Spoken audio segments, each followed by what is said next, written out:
What's up YouTube, it's Shadane here, and we're here with a new Elder Scrolls V Skyrim character build. Today we are going to look at the Snow Elf, which is a really cool character. Before we continue, I'd like to say that if you want to play this character, I highly recommend getting the Dawnguard DLC, because this character build is pretty much based off of Dawnguard. If you do not have it, get it, because it is an awesome DLC, and it will help you play this character.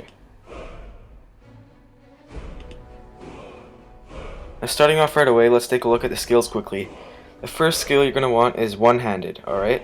One-handed is going to be your main offense weapon, but you're not going to use it much. You're going to use the next skill, which is block. You're going to use that a lot more. This is going to be more of a defensive type character, and later on in the video I'll explain why this character should be defensive and why you want to use it. Now archery is going to be more for taking enemies out from a distance, which will be really good against vampires and stuff, because they can take your life away with their spells. And the next one is light armor. Now, this is where it gets interesting, because you could use heavy armor as well, but I like light armor better for two reasons. The first, it looks freaking awesome. I mean, look at that armor here that this Snow Elf has in the picture. Look at that armor. That is awesome, right? And they don't have a heavy armor version of that. The second thing is that when I play a warrior character, I tend to pick light armor. It makes it a bit more of a challenge, but you have that extra stamina, you can run faster, and you can do more power attacks with it. It's just so much better. Of course, you do have to have a shield, because you'll play more defensively, unless you want to just go like Kick-Ass Viking style and take two axes out. I did that once and it was really fun, but it was freaking hard. But, back on topic, you want light armor for aesthetics, and because you're going to want the power, the extra stamina, I mean. But the problem is, you're very squishy in light armor, so we're going to complement that with restoration. Restoration will help you keep your health up, and will give you a bonus damage against undead. Now, I don't actually have a slide for this, but I quickly want to touch on which race you're going to pick. Now, I don't like to be picky with races for character builds. You can usually, it doesn't matter, you can pick whichever one you want and then make a story to make it sense. But with a Snow Elf, there's a bit of an exception here. Most people who would make a Snow Elf recommend going with the High Elf, just because they have the lightest skin color of all the elves, and you want your guy to look like an elf, right? So you want an elf character. I disagree with this. The High Elf, it does make a good looking Snow Elf, but the problem with the High Elf skin is it's very yellow. It gives like a yellowish tint, which doesn't say Snow Elf, right? It sounds more like a High Elf. So it gives off too much that it's a High Elf. And Snow Elves aren't really yellow, they're like white. So what I recommend doing is actually going with the Dark Elf. And now, it sounds contradictory because Dark Elf, dark skin. But if you take the lightest skin color, it actually doesn't look that bad. What you can also do is get white face paint, and it will help with that. So I know the Dark Elf, the lightest skin color for the Dark Elf is not as light as the lightest skinner for the High Elf, but it has like a bluish tint to it, which gives off the idea of like snow or ice, or maybe it's like a frozen elf, right? So it just makes it more realistic in my eyes, at least, for a Snow Elf. You can do whatever you want. Hell, you can make an Orc Snow Elf if you really want to. I don't, but what I recommend doing is a sorry, not a Snow Elf. You can't. What I recommend doing is a Dark Elf on the lightest skin setting, and then complementing that with like white eyes or white face paint or something. Or you could always just get a Snow Elf mod if you have a PC. Anyway, moving on to the next slide here. For armor, you're going to want the Ancient Falmer armor, the Ancient Falmer gloves, the Ancient Falmer boots, and the Ethereal crown. Now, I wish you could get the helmet for the Ancient Falmer armor because it looks awesome. But you can't, it's console only. You can't get it unless you're on the PC. If you're on the PC, go ahead. Nothing's stopping you. But for us console players, we have to make an exception. And the Ethereal crown looks really well. It looks cool. Now, the way to get this armor is you have to do a certain quest. Well, you just have to follow the Dawnguard questline. It doesn't matter which side you take. Just follow the Dawnguard.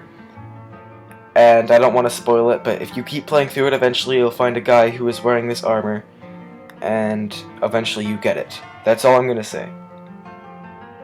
As for weapons, we're going to want Dawnbreaker and Oriel's bow.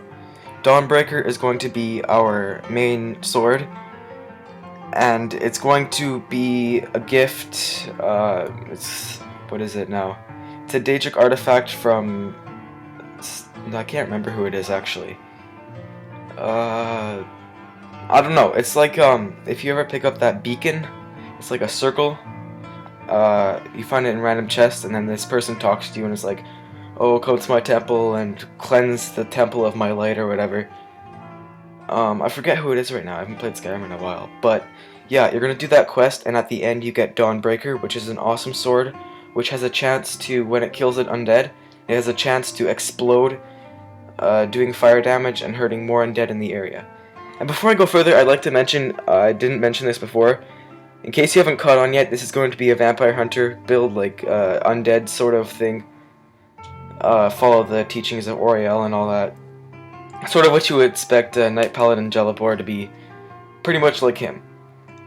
Yeah, anyway.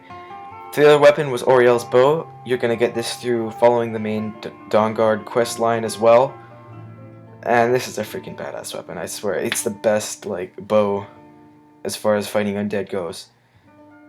And yeah, you're gonna want sun-hollowed arrows and a freaking bow, Oriel's bow, and you're gonna be awesome. And you'll, like, kick the shit out of what's-his-face at the end of the Dawnguard. I forgot to mention this as well. You're gonna want Oriel's shield, which is a bit harder to get.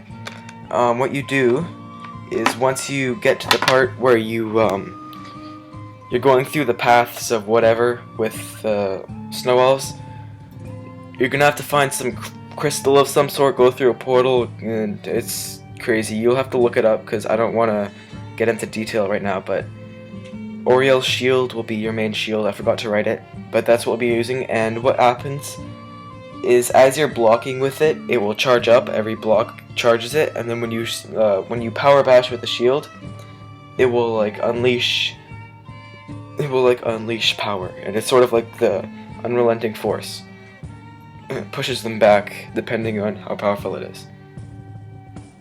Now, moving on to spells, you're gonna want all the healing spells, whichever's the greatest tier for you. So start off with healing, then fast healing, and go up the list as you can. The same thing with turn undead spells. This helps if you're overwhelmed and you need to take out all the undead in your area, just make them run so that way you can just chase after them and stuff. A lot easier than taking on 20 vampires when you're level 2, right? And then the two Dawnguard specific spells that I included here are Stendarr's Aura and Vampire's Bane.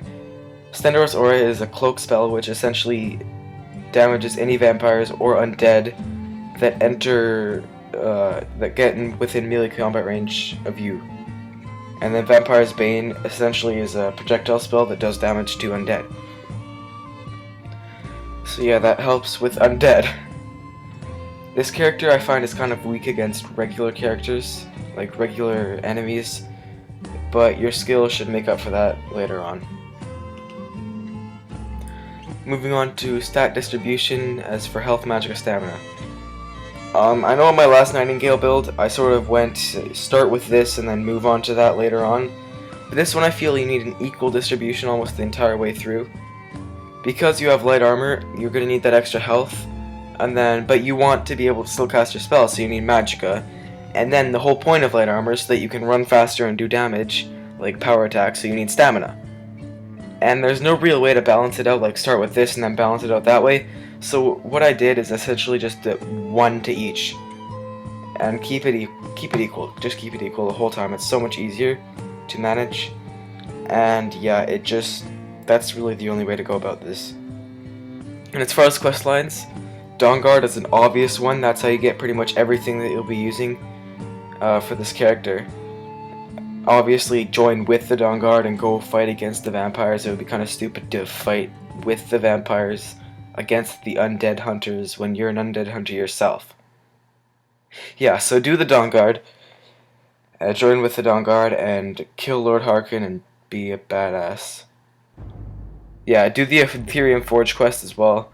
I forget what that actually is called. I think it's only one quest, but I included it in the quest lines. What this is basically is you find some Ethereum shards. I can't talk. Sorry. You find the Ethereum shards, and Ethereum is the gem or whatever that the dwarven people, the dwarves, they were experimenting with before they disappeared. And basically, you get to find this Ethereum key, which opens it, and then you use the Ethereum to make a weapon. No, you can make a shield, a staff, or the ethereal crown. I'm pretty sure. Yeah. So you take the crown, and you wear it because it's awesome. But you want to do that quest because not only does it provide you with some awesome. I'm so sorry, guys. I can't talk. Okay. Not only does it provide you with some awesome equipment, but also you learn more about the Dwemer and what happened to them, and sort of the Dwemer and the Falmer tie in together more or less. So that's pretty cool as well. And you know, I threw in the main quest line there too because you gotta play the main quest line. I mean, I don't play the main quest line a lot, and what happens is when I do play it, I feel like it's really awesome because what I do usually when I play a character, because I go through a lot of characters, and what I do usually is I play either up until I get Fusroda, or right after the Thalmor Embassy, right when you have to go find Esbern. I usually play it up until there, so all of that is boring every time I make a character, but on the ones that I actually go further, the main quest line is just freaking awesome. I mean, every single time that I go to Sovngarde, it's just amazing. I love it, so that is just freaking cool. I had to throw the main quest line in there. If you want to do other quests as well, like the Civil War or something, go ahead. I mean, if you do the Civil War, probably join the Imperials, just because, you know, Ulfric is a racist bastard, and he's probably going to kill Snow Elves. Not to mention the fact that the Nords are the ones that sent the Falmer into hiding in the first place, and that's how they went blind with the dwarves and all that. Read up more on that if you want, but essentially it's both the Dwemer and the Nord's fault that the Falmer are blind and devolved and all that BS now. So definitely join with the Imperials if you do the Civil War. Yeah, there's not many other quests you could do. I mean, the Dark Brotherhood and the Thieves Guild don't really tie in very well with a holy character. Yeah. You might want to do Dawnguard, maybe. Or not Dawnguard, what am I saying? Dragonborn. You might want to do Dragonborn if you have it. Yeah, okay. Anyway, that's all there is for that. Thanks for watching, guys. This has been Shadane with the Snow Elf build. And what do you guys think I should do next? I know I said I'd do a mage, but I kind of gave up on that because there's like 20 different ways to play a mage. I don't know. If you guys want to see more, let me know in the comments, or send me a message, or, you know, stalk me and find my Facebook. Okay, don't do that, I was just kidding. Anyway, yeah. That's it, guys. See you later.